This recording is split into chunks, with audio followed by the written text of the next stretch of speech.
Cheryl, and welcome fellow Toastmasters, our guests in my corner over here. Thanks for sitting next to me, it makes me feel like I have friends. And thank you, Mary Ann, for another fantastic speech. And just for our guests, I'd like you to know Mary Ann is a much more seasoned Toastmaster, and her speech was much more advanced, and the goals were a little bit different. So I don't want to scare anybody away with my criticism. Put my other pants on. Okay, so fantastic job all across the board as usual. I really loved the different types of support you used throughout the speech. So I loved the visuals, so we had some statistics. I loved those. I loved being able to reference them throughout. I loved that we had the other visual that was a different kind of visual, that illustrative visual with the alligator. So I thought that was a nice change, but still the same. I also loved the way you used your gestures to describe the anatomy of the brain, and you incorporated those nonverbals throughout and referencing your neck, and the way that you always use the floor perfectly to your advantage. Okay, and in terms of, as we go along, I'm just gonna go positives and negatives. Negative is not the word. Improvements, room for improvements.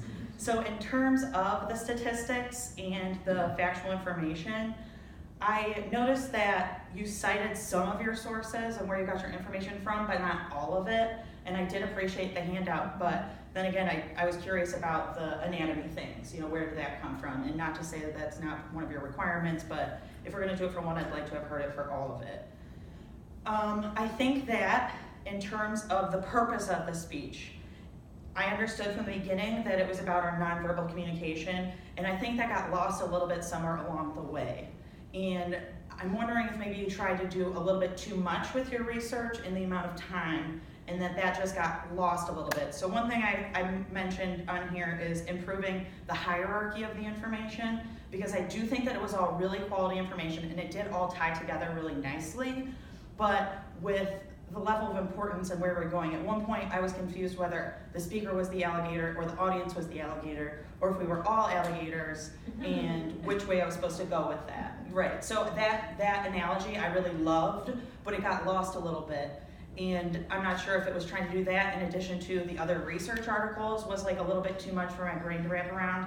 But all of the information was obviously very relevant, and it all worked towards the same point of the nonverbal communication and how incredibly important it is to us on a brain level, on an internal level. And the way that you use your nonverbals is always incredibly purposeful, and again, you demonstrated that. And one thing that I've always noticed about you since the first speech I ever heard you say is the way that we use our vivid language, it's also a nonverbal. So Mary Ann's go-to vivid language that I've always been a big fan of is her use of alliteration. And alliteration is also considered a nonverbal form of communication because it's the way that she's putting those together. So I loved how I heard that again. And I also really loved the way that you referenced that angry alligator to what it really, where's that anger actually come from, which is that fear. And I think you did a really fantastic job of bringing us all together with your use of our and we and our goals at Toastmasters. And I think that overall that you really brought the audience in with your storytelling and your ability to explain how important nonverbal communication is.